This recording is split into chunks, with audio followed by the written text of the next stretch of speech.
এই মুহূর্তে সব করতে বড় খবর,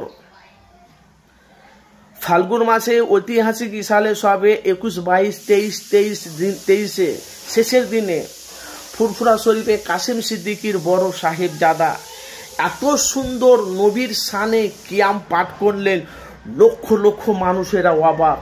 হীরার টুকরো হীরাই হয়, হীরার টুকরো কয়লা হয় না।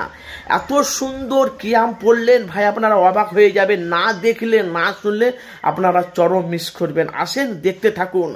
এই বয়সে বাচ্চা বয়সে এত সুন্দর কিয়াম পড়লেন, লক্ষ লক্ষ মানুষকে নিয়ে সেই চিত্র দেখতে থাকুন। হীরার টুকরো হীরা হয়, এই বয়সে এত সুন্দর কিয়াম পড়লেন। দেখুন, আপনাদের মতামত আপনারা অবশ্যই জানাবেন। আল্লাহ পাক কত সুন্দর কণ্ঠ দিয়েছে, এত সুন্দর কিয়াম পাঠ করলেন পীরজাদা কাসেম সিদ্দিকী বড় সাহেবজাদা। দেখতে থাকুন।